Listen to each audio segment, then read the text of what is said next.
Acting career start చేసి 8 ఏళ్లు అవుతున్నా ఆ భామకు సరైన ఐడెంటిటీ రాలేదు. పేరుకు ముంబై భామ అయినప్పటికీ టాలీవుడ్లోనే ఎక్కువ జర్నీ చేసింది. ఇక్కడ కలిసి రావడం లేదని మాలీవుడ్ బాట పట్టింది. అక్కడ స్టార్ హీరోతో జోడీ కట్టే ఛాన్స్ కొల్లగొట్టిన బ్యూటీ త్వరలో లక్ టెస్ట్కు రెడీ అవుతోంది. ఇంతకు ఎవరా భామ? Have a look. నేల టికెట్ మూవీతో యాక్టింగ్ కెరీర్ స్టార్ట్ చేసిన ముంబై బ్యూటీ మాళవిక శర్మ ఈ సినిమాతో పెద్దగా క్లిక్ కాకపోయినా రామ్ రెడ్లో గ్లామర్ ట్రీట్ ఇచ్చి కొంత రిజిస్టర్ అయింది. కానీ ఆ తర్వాత గోపిచంద్తో నటించిన భీమా డిజాస్టర్ టాక్ తెచ్చుకుంది. హరోం హరాతో ఓకే అనిపించుకున్నప్పటికీ తెలుగులో ఆఫర్స్ నిల్. ఈ మధ్యలో తమిళంలో కాఫీ విత్ కాదల్ చేసిన తంబిరు బ్యూటీని పట్టించుకోలేదు. గ్లామర్ ట్రీట్ ఇస్తున్న మాళవికకు సరైన ఐడెంటిటీ దక్కడం లేదు. కెరీర్ స్టార్ట్ చేసి 8 సంవత్సరాలు కావస్తున్నా 8 సినిమాలు కూడా చేయలేదు భామ. ఛాన్సులు అంతమాత్రంగా ఉండడంతో చదువుపై ఫోకస్ చేసి LLM కంప్లీట్ చేసింది బ్యూటీ.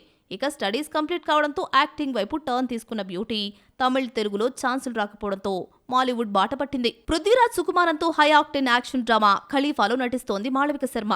ఆగస్టు 20న ప్రేక్షకుల ముందుకు రాబోతోంది. ఓనం పండుగను టార్గెట్ చేస్తున్న ఈ సినిమాతో మలయాళ ఇండస్ట్రీలోకి అడుగు పెట్టబోతోంది. కేరళ ఆడియన్స్ మనసు దోచి తిరిగి టాలీవుడ్ అండ్ కాలీవుడ్ ఆఫర్స్ కొల్లగొడుతుందేమో చూద్దాం.